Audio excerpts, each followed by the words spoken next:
This lecture will cover the social self and is based on the material covered in Chapter 3 of your textbook. Can you imagine? What would it be like if you couldn't lay down new memories? Who would you be? In his book, The Man Who Mistook His Wife for a Hat, neurologist Oliver Sacks asks this among other questions after observing his patient William Thompson, who, after organic brain disorder, had impaired memory for recent events. Who are we, without our memories, without our thoughts, and what makes a self? For an introduction to self-concept, self-identity, and social identity, please click the link under the heading Self-Concept, Self-Identity, and Social Identity in the description box below. Self-concept. Sense of self. The capacity for self-reflection is necessary to feel an understanding of one's own motives and emotions and the causes of an individual's behavior.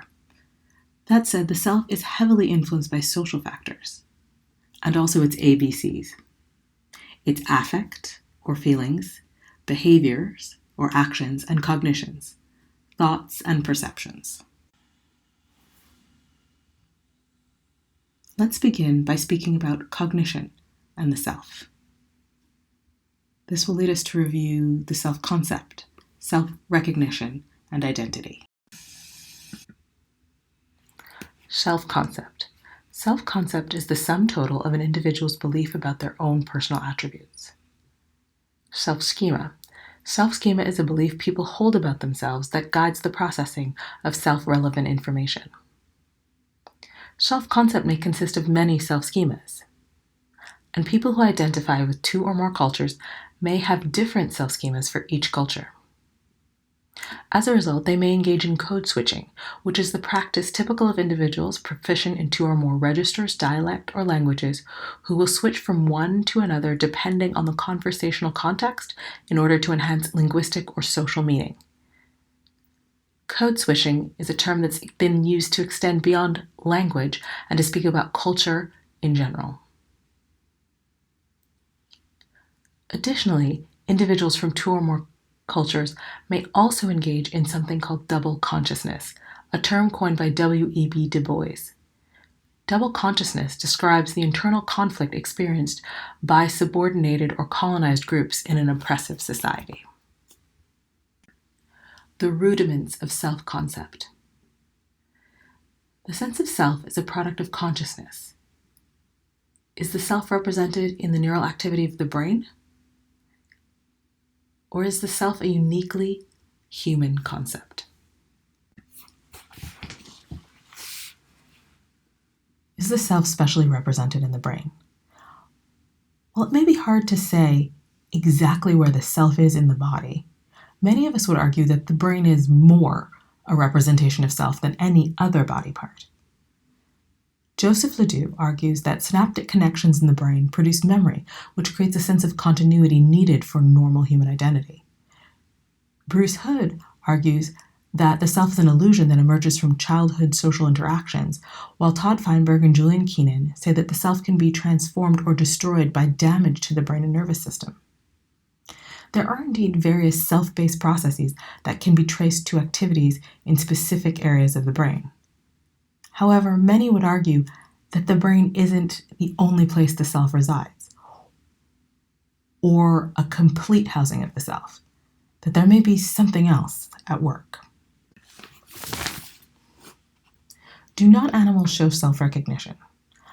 Most conversations about the self seem to focus on humanness and human subjects.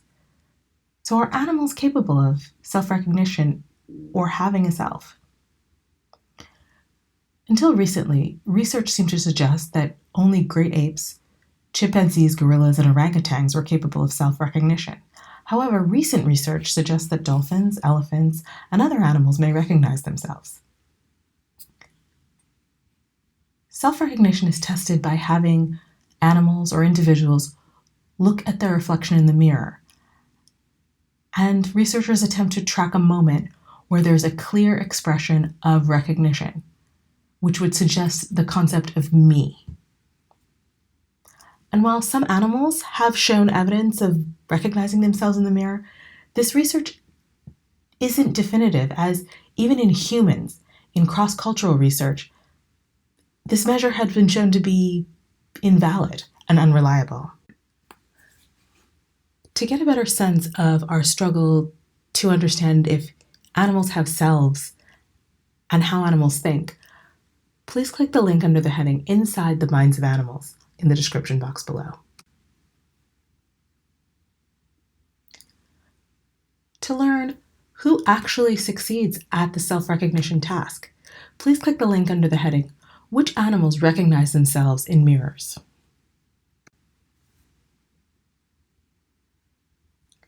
To get a better understanding of the mirror task and to question its validity and reliability, please click the link under the heading Is the mirror test just a reflection of human nature? In the description box below. What makes the self a social concept? The name alone, self, seems to suggest an individualized and unique and solitary idea. However, the self is inherently a social concept. Think about the development of self-concept. We are always seeing ourselves as a distinct entity in the world, and in that we are always relating back to the world, back to society. As our self-concept develops, we are imagining what significant others think of us, and we're incorporating those perceptions into our understanding of ourselves. As a result, the self is always social and is always relational. Know thyself. How do you achieve insight into your own beliefs, attitudes, emotions, desires, and motivations? We do this through a process called introspection. Introspection is the examination of one's own conscious thoughts and feelings. And while this can provide a great deal of information, introspection can also lead us astray. Sometimes we're not the best judges of our own conscious thoughts and feelings. For example, many people overestimate positives when self-assessing. Additionally, many of us have blind spots when it comes to ourselves. To get a better understanding of the importance of introspection and some of its shortcomings, please click the link under the heading Why Introspection Matters in the description. Now let's talk about affect and the self. We're going to review self-perception, self-evaluation, self-image, and self-esteem. Affective forecasting. Affective forecasting is the process of predicting how one will feel in response to future emotional events. The reality is that most human beings are pretty terrible at affective forecasting. Most people have difficulty predicting how they will feel in response to future emotional events. In general, we overestimate how bad things will be if we're anticipating a negative event, and can sometimes overestimate how much something will make us happy if we're predicting a positive event. Some of the possible reasons are that, at least in the case of a negative event, we underestimate our personal coping mechanisms, our ability to deal with a bad outcome. Additionally, in the cases of either positive or negative events, we may be over-focusing on the single anticipated event and neglect the effects other life experiences may have. However, there is hope. We can get a bit better at affective forecasting if we think more broadly about life and life's events in general. To learn a bit more about affective forecasting, please click the link under Why You Probably Can't Predict Your Own Happiness in the description box below. Self-perception. Self-perception theory is the theory that when internal cues are difficult to interpret, people gain self-insight by observing their own behavior. As much as we often know exactly how we feel and what we're thinking, there are equally enough times when we're not completely sure, and we learn about ourselves by observing our own behavior and inferring thoughts and feelings. This is summed up in a great quote from E.M. Forrester, who says, "How can I tell you what I think until I see what I say?" But you don't need to be a great novelist to experience self-perception theory. We do it all the time. Have you ever eaten a huge meal and then said, "I didn't realize I was that hungry"? Or have you ever gotten home from a long day of work and said, "I couldn't believe how tired I was"? When you think about it, that doesn't actually make any sense. How can we not know about the state we're in or how we're feeling at that moment? when we are the ones feeling it. But it happens all the time. And as a result, we need to take our cues from our own behavior or from how other people view us. This can lead to the self-other knowledge asymmetry. The self-other knowledge asymmetry model, or SOCA model. This study, which is good evidence of the SOCA model, demonstrates that at times and in certain cases, our friends may know us better than we know ourselves. Participants rated themselves and were rated by friends on personality traits for which they also took various objective tests. The results are shown in the 3 bar graphs on the right-hand side of your screen.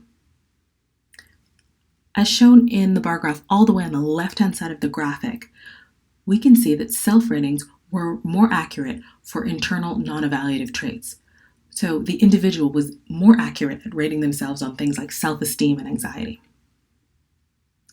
As shown by the bar graphs in the center of the graphic, we can see that self and friend ratings were equally accurate for observable non-evaluative traits, so things like talkativeness.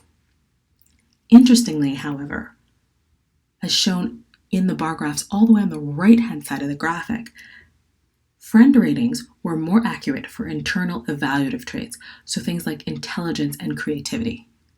When taken together, this evidence is strong support for the SOCA model, and this pattern shows that know thyself requires a combination of information and objectivity.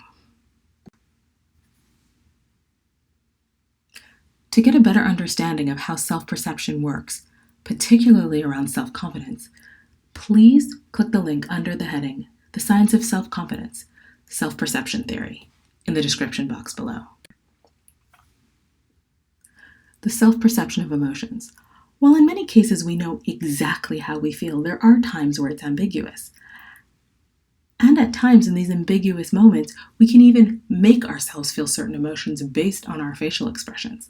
This is called the facial feedback hypothesis. The facial feedback hypothesis is the hypothesis that changes in facial expression can lead to corresponding emotional changes. Studies have shown that forced smiling or frowning can affect assessment and emotional experience. However, the face is not necessary to the subjective experience of emotion. Other expressive behaviors, such as body posture, can also influence emotions. So standing upright and shoulders back and feeling confident can actually give an individual a sense of feeling confident and assured. Self-perception of motivation. Motivation falls into 2 categories, extrinsic and intrinsic. Extrinsic motivation originates from external factors, and in our society is pretty much any of the rewards or punishments we set up to make us do what we're supposed to do. It's stuff like getting paid for our day at work, or when we were a kid, getting dessert because we ate our vegetables. Intrinsic motivation originates internally. So that's things like the satisfaction of a job well done when you finish work, or eating your vegetables because you know they're good for you. However, intrinsic motivation may diminish for activities that have become associated with the reward or other extrinsic factors. We see this all the time with that rock star who hits it big or the athlete who signs the big contract. Whereas once they used to play their instrument or play their game just for the love of it, suddenly they're raking in all this dough and the fun of it's gone. Their heart's just not in it anymore. While we may not be able to understand this is an example of the over-justification effect. That's the tendency for intrinsic motivation to diminish for activities that have become associated with reward or other extrinsic factors. Additionally, it's important to note that unexpected rewards seem to have less of an effect on intrinsic motivation than expected rewards.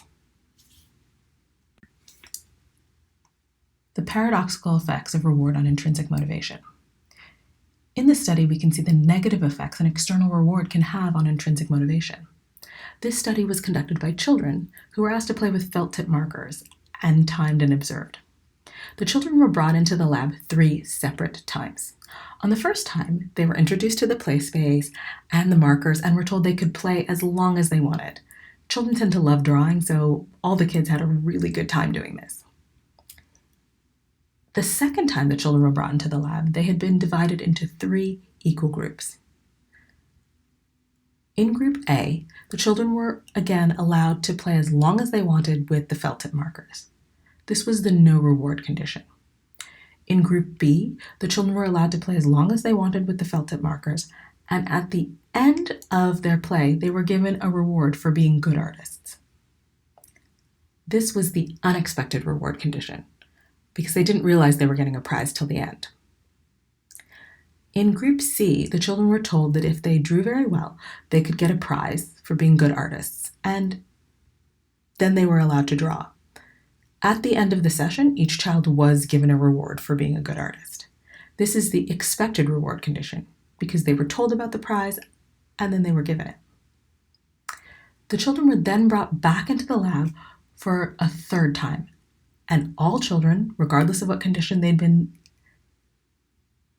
assigned to earlier, was allowed to have free play with the markers. During this third session, they timed how long each child spent playing with the markers and discovered something quite interesting. These results are shown in the bar graph on the right-hand side of your screen. What we can see is that the children who had been assigned to the expected reward condition played with the markers for a much shorter time. In fact, that difference is statistically significant than the children in the no reward and the unexpected reward condition. As a result, we see that an expected reward undermined a child's intrinsic motivation to play with felt tip markers. The children who received an unexpected reward or no reward did not lose interest, as evidenced by the time they spent drawing. But the expected reward condition definitely diminished the time the children played with the markers, and indeed their interest in the task altogether.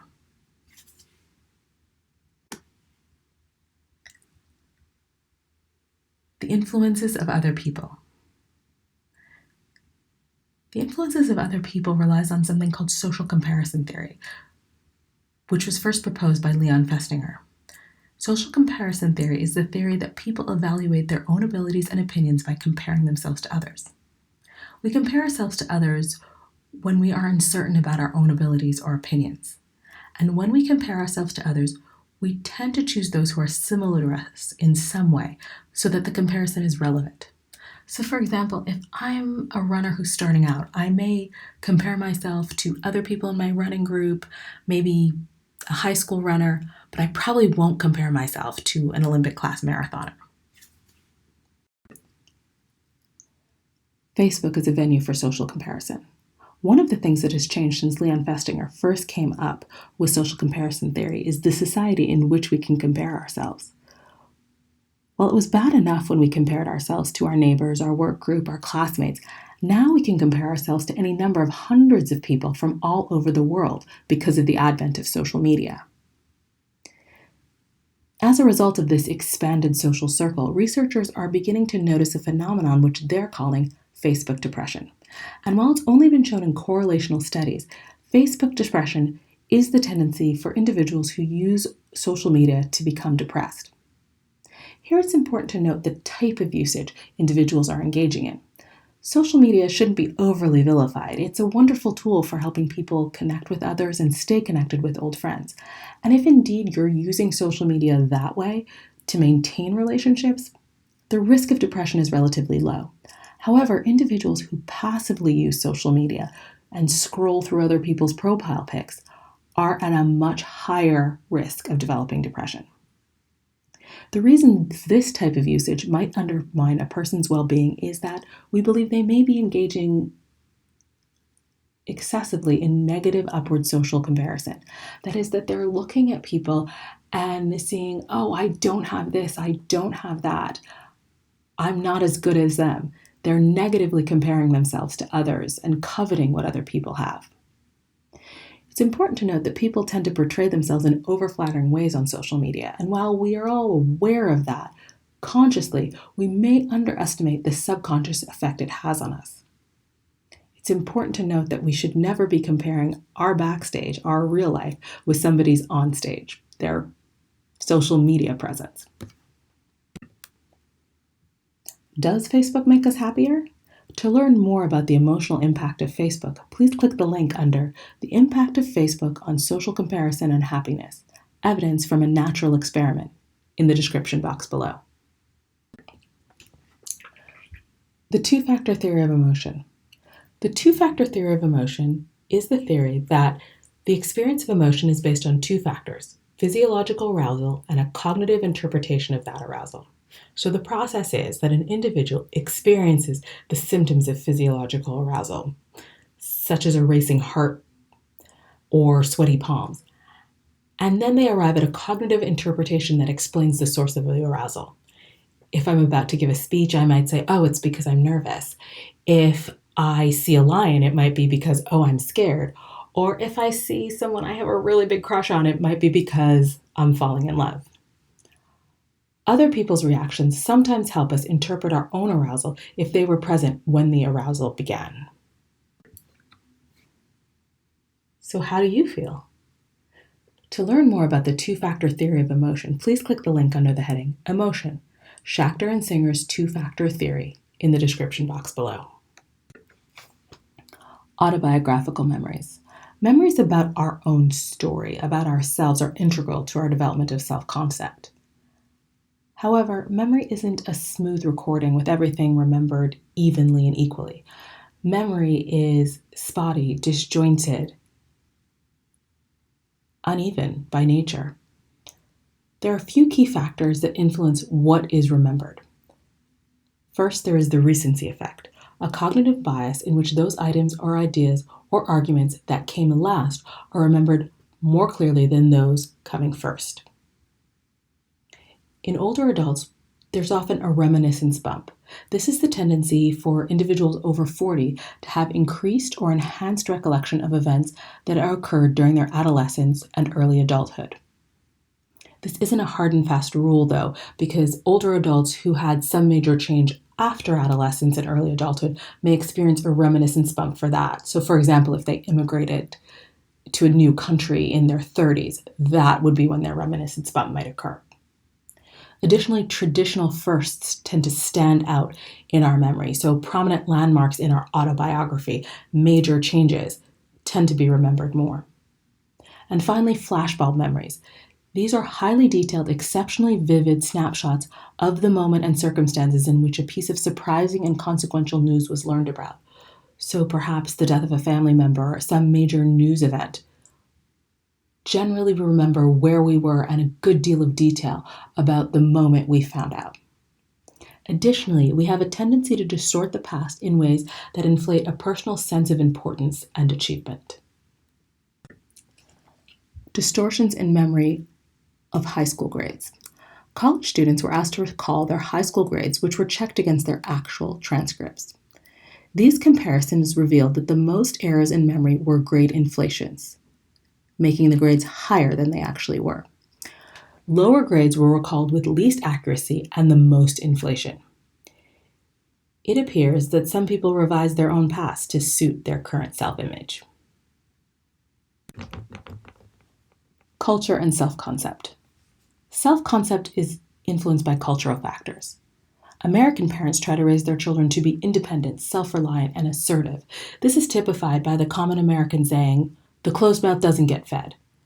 In short, speak up for yourself, advocate for your needs. Japanese children, on the other hand, are raised to fit into groups and their community. This is typified by the common Japanese saying, "The nail that sticks out gets hammered down." In short, go with the flow, be a team player. Differences in cultural orientation. Often when we look at differences in cultural orientation, we compare two opposite ends of the spectrum, individualism and collectivism. Individualism is a cultural orientation that emphasizes independence, autonomy, and self-reliance. In individualism, personal goals are more important than group alliances, and as a cultural orientation, individualism is more common in Europe and North America. On the other hand, collectivism is a cultural orientation that emphasizes interdependence, cooperation, and social harmony.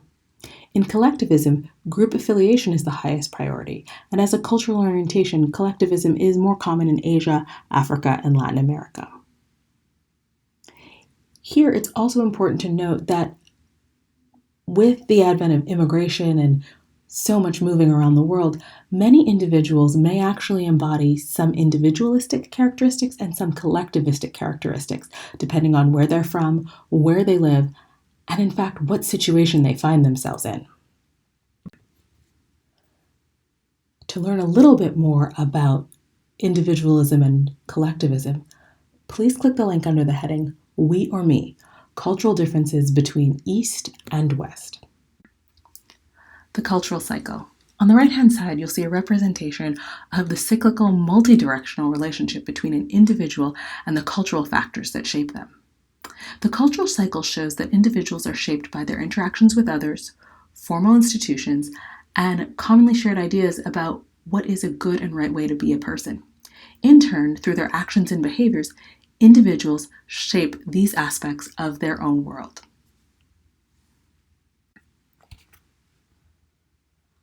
Cultural influence of self, North America and Europe. The individualistic orientation of North America and Europe has real effects on North American and Europeans' views of themselves. In North America and Europe, individuals tend to have an independent self-view.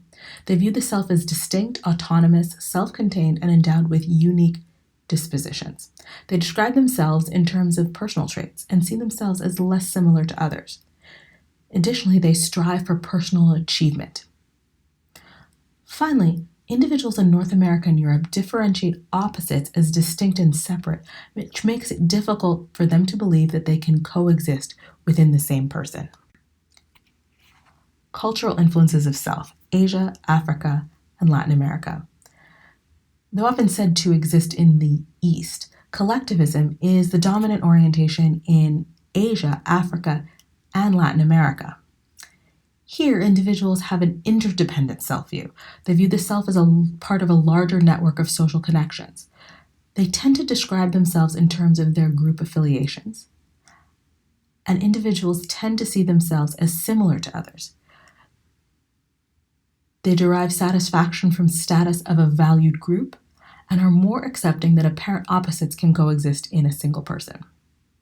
As a result, they're more likely to believe in dialecticism, an Eastern system of thought which accepts the coexistence of contrary characteristics within a single person.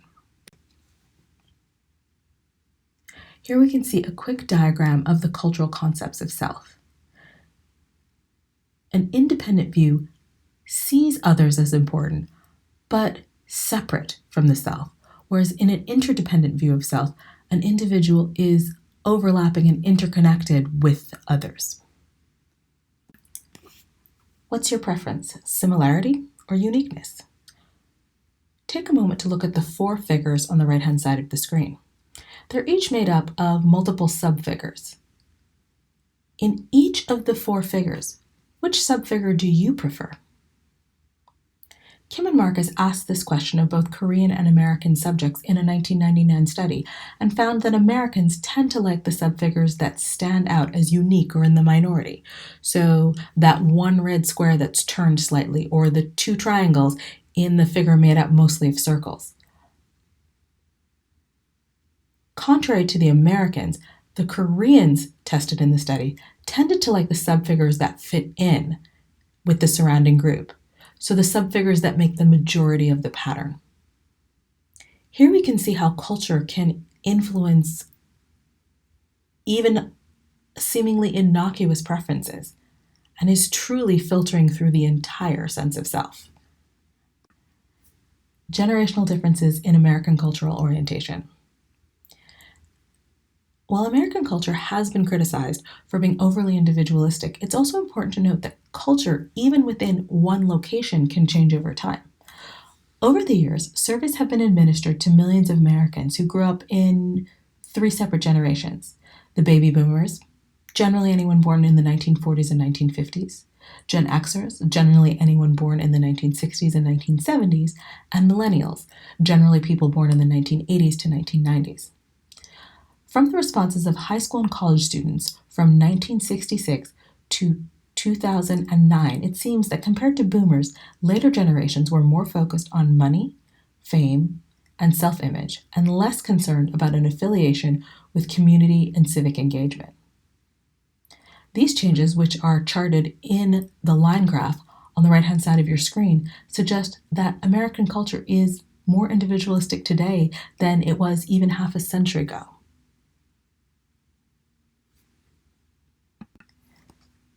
Social class as a cultural influence.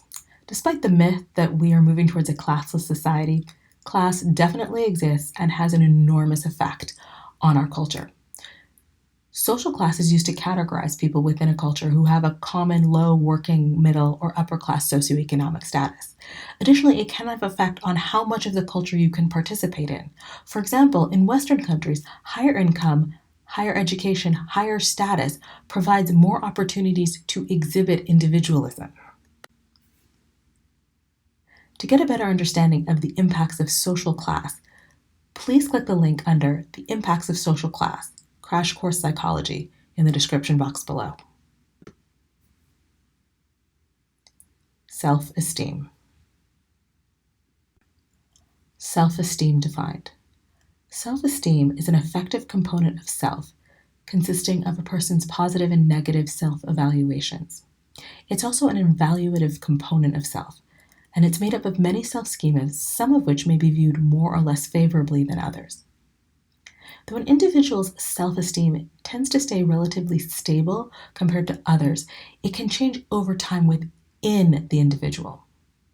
It tends to decline from childhood into adolescence and gradually increases into adulthood before declining again in old age.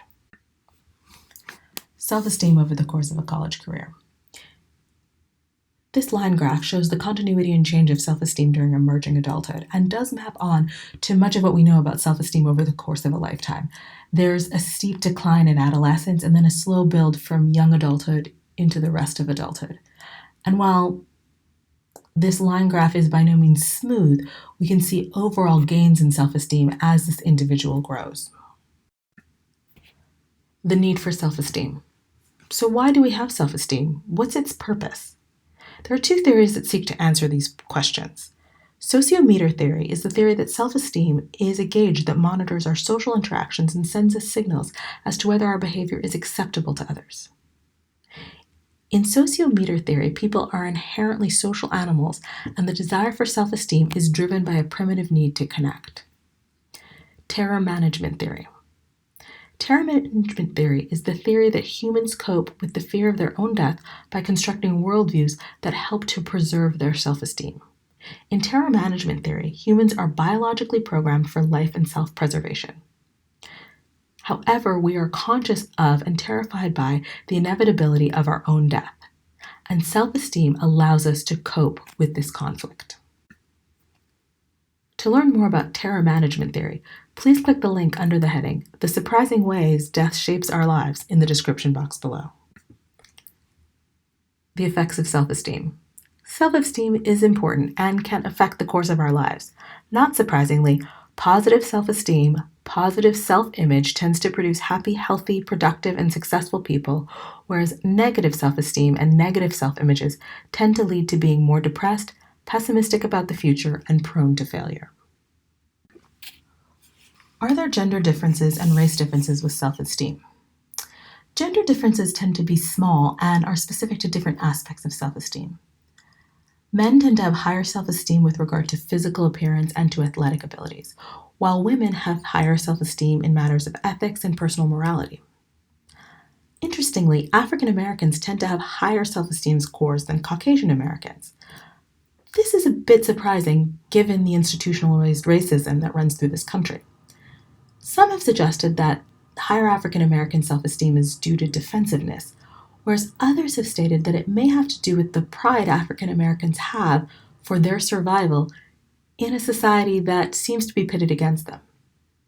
Finally, Latinx, Asian, and Native Americans tend to have lower self-esteem scores than their Caucasian American counterparts. To learn more about the factors that affect our self-esteem, please click the link under the heading Self-Esteem in the description box below. Self-discrepancy theory. Self-discrepancy theory posits that we have three selves: our actual self, our ought self, and our ideal self. Our actual self is our self-concept, traits that an individual thinks Self-discrepancy theory. Self-discrepancy theory is the theory that we are always torn between three selves: the actual self, the ought self, and the ideal self. The actual self is your self-concept, traits that describe who you think you actually are. The ought self is traits that would enable you to meet your sense of duty, obligation, and responsibility. In short, who you ought to be. And the ideal self are traits that describe the kind of person you would like to be. According to self-discrepancy theory, self-esteem is lowered by the degree to which the actual self falls short of the ought and ideal selves. To get a full explanation of self-discrepancy theory, please click the link under the heading Self-Discrepancy Theory in the description box below. The self-awareness trap. Self-awareness is part of a healthy existence. However, it does set up a bit of a trap for the individual, because once we're aware of something, we need to do something with that information. This can either lead us to address an issue or to avoid it. The self-awareness trap is the result of self-awareness theory, the theory that self-focused attention leads people to notice self-discrepancies, thereby motivating either an escape from awareness or a change in behavior.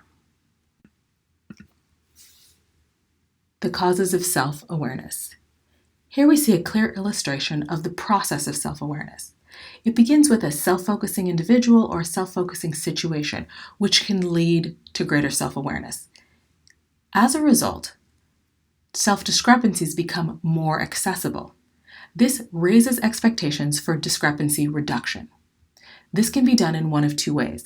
In a high-functioning individual, they can match their behavior to their standards, thus reducing the discrepancy.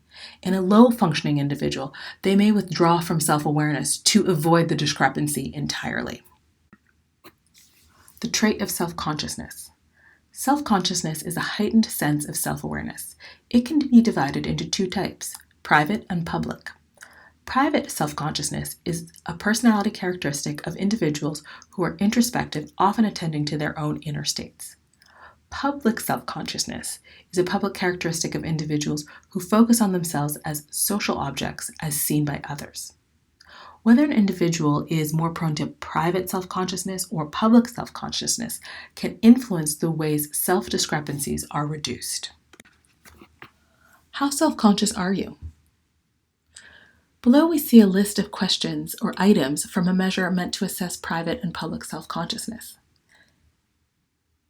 If an individual is more likely to feel privately self-conscious, the following statements may feel more true to them. I'm always trying to figure myself out. I'm constantly examining my motives. I'm often the subject of my fantasies. I'm alert to changes in my mood. I am aware of the way my mind works when I work on a problem.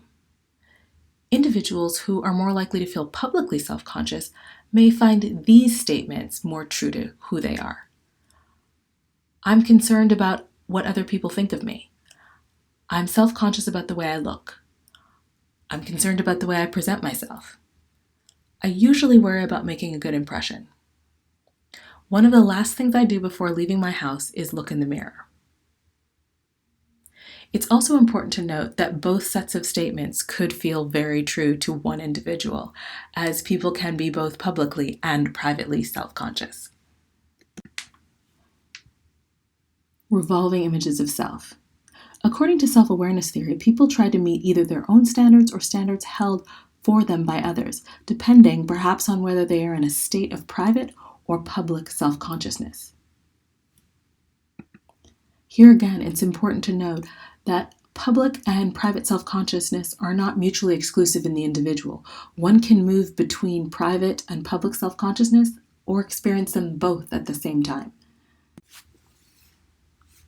God, like a camera in the sky. For people of faith, thinking about God triggers self-focus, which heightens concerns about personal standards of good behavior and increases pro-social behavior. Does thinking about God produce self-awareness effects? In this study, participants were classified as high or low believers and then completed a word task which led them to think about God or something neutral. Afterward, they answered questions about themselves. The results are shown in the bar charts on the right-hand side of your screen. Consistent with self-awareness theory, thinking about God as opposed to thinking about something neutral led high believers, but not low believers, to answer questions in ways that were more socially desirable. Now let's look at behavior and the self. Here we're going to look at self-regulation and self-presentation. Self-regulation and its limits. Self-regulation is the process by which people control their thoughts, feelings, behaviors in order to achieve a personal or social goal. A related idea is self-regulation fatigue.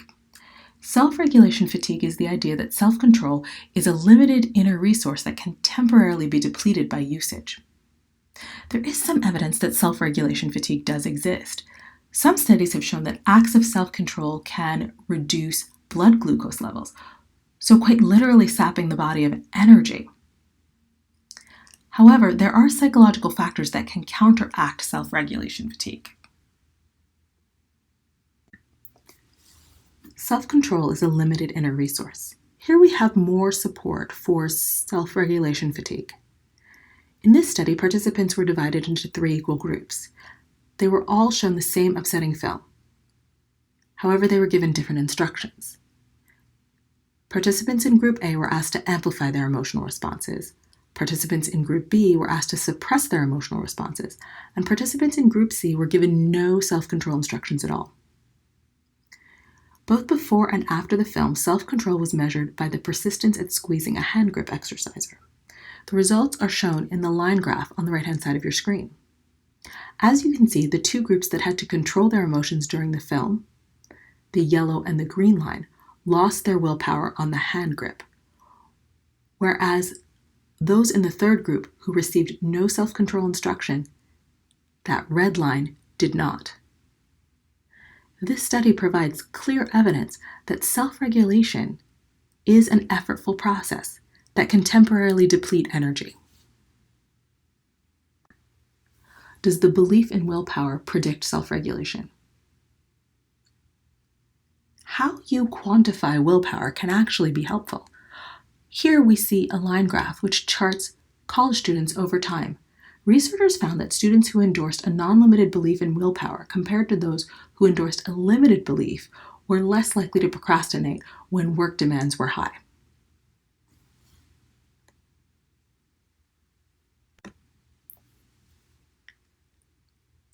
Ironic mental processes.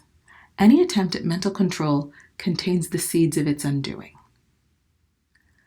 Sometimes, as hard as we try, things just seem to go wrong. This is evidenced in things like choking, a paradoxical type of failure caused by trying too hard and thinking too much. We often see this in sports where somebody misses a free throw in the last minutes of a championship game or strikes out in the bottom of the 9th in the World Series.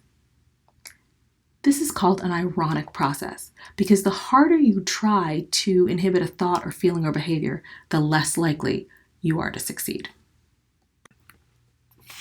The ironic effects of mental control. Here we see some evidence that sometimes trying very hard can have the opposite effect. In this study, participants tried to hold a pendulum motionless over the grid. In figure A and B, they were just asked to hold it steady, and in figures C and D, they were asked to keep it from going horizontal. Additionally, in figures B and D, they were being distracted as they were being asked to carry out these tasks.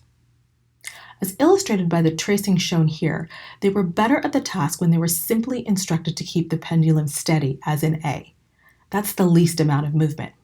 Then when they were specifically told to prevent horizontal movement, as in C, you can see that most of the lines are going horizontal, even though they are explicitly trying not to have the pendulum go horizontally. And among participants who were mentally distracted during the task, the ironic effect was even greater. So again, in B, they're being asked just to hold it, but they're being distracted. And D, they're being asked to keep it from going horizontal, but again, they're being distracted. And here we can see by the tracing that they are being less successful than they were in A and C. This again seems to show that sometimes when we try hard or when we overthink things, it actually has the opposite effect. Mechanisms of self-enhancement. So how do we make ourselves feel better? As we've seen, self-awareness can lower self-esteem by focusing attention on discrepancies. In some cases, people even avoid focusing on themselves because of this. Efforts at self-regulation often fail and sometimes even backfire. So how then does the average person cope with their faults, inadequacies, and uncertain futures? 6 specific mechanisms of self-enhancement. The better than average effect, implicit egotism, self-serving beliefs, self-handicapping, basking in reflected glory, or burging, and downward social comparisons.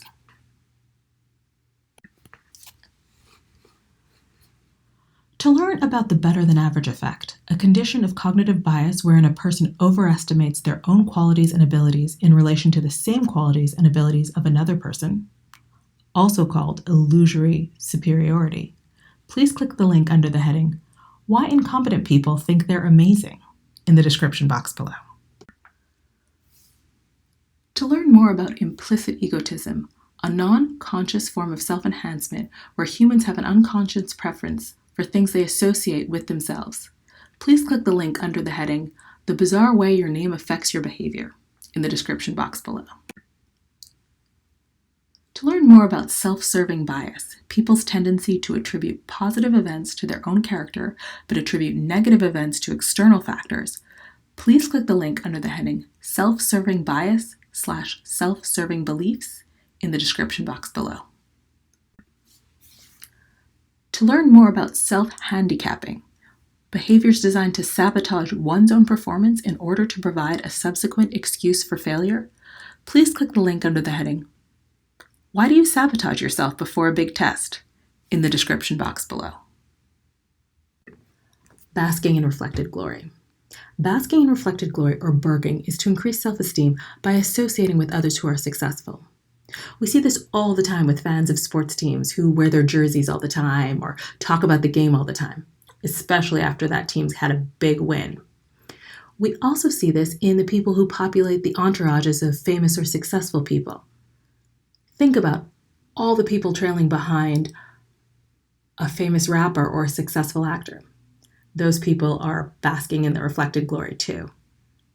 And finally, anyone who names drops, mentioned they went to high school with that person who ended up becoming the big CEO, or took a class with that person who ended up winning an Oscar. They're basking in reflected glory too. To learn more about social comparison, particularly downward social comparisons, the defensive tendency to compare ourselves to others who are worse off than we are, please click the link under the heading Social Comparison, Downward and Upward, in the description box below. Are positive illusions adaptive? There is some evidence that positive illusions are adaptive and that people preserving their self-esteem through methods of self-enhancement are actually healthy. Individuals who are depressed or low in self-esteem do have more realistic views of themselves than do others who are better adjusted, but they do suffer a great deal more. Positive illusions promote happiness and the desire to care for others and the ability to engage in productive work. You have to think highly of yourself to try for that dream job, to walk across the room and ask your crush out. And if you don't have the confidence to venture, you can never gain or improve your standing in life. So to a certain extent, positive illusions are adaptive and are a good thing. However, when taken to extremes or in excess, positive illusions can give rise to chronic patterns of behavior that are self-defeating and in the end can be damaging. Culture and self-esteem. All people, regardless of their cultural background, have a need for positive self-regard. Cultural differences only dictate how we achieve that positive self-regard. Individualists tend to use self-enhancement tactics, whereas collectivists tend to maintain face in order to fit in. So while the roots there are different, the need to have positive self-regard is universal. Self-presentation. Self-presentation. Because of the spotlight effect, a tendency to believe that the spotlight shines more brightly on us than it really does, we are constantly concerned about self-preservation, the strategies people use to shape what others think of them. Strategic self-presentation.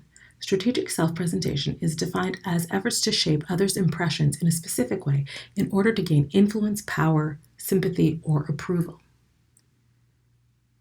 Strategies of self-presentation can run the gamut from integration, fitting in with the group, to self-promotion, standing out. And while a certain level of strategic self-presentation is necessary in many situations, the need to project a favorable public image can lure us into an unsafe pattern of behavior. Strategic self-presentation in an employment interview.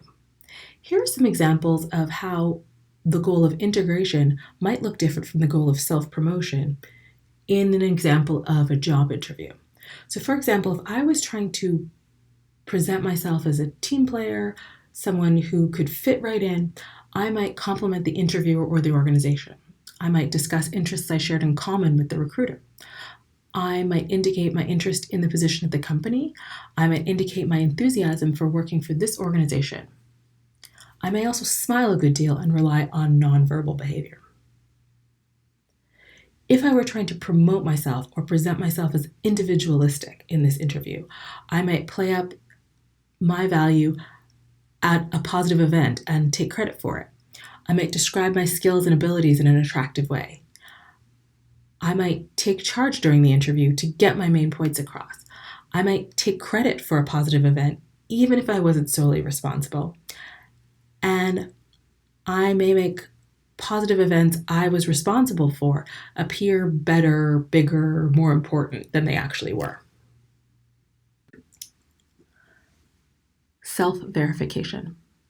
Self-verification is the desire to have others perceive us as we truly perceive ourselves.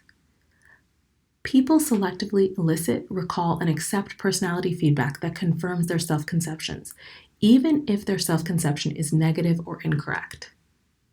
It's important to note that the desire for self-verification appears in both individualistic and collectivist cultures. Self-monitoring. Self-monitoring is the tendency to change behavior in response to the self-presentation concerns of the situation. In short, it's regulating one's behavior to meet the demands of the social situation. Though this is a continuum, self-monitoring radiates between high self-monitors and low self-monitors. And there are, of course, advantages and disadvantages to either stance. A high self-monitor appears to have a repertoire of selves from which to draw. At their very best, high self-monitors are seen as flexible and adaptive, and at their very worst, flaky and superficial.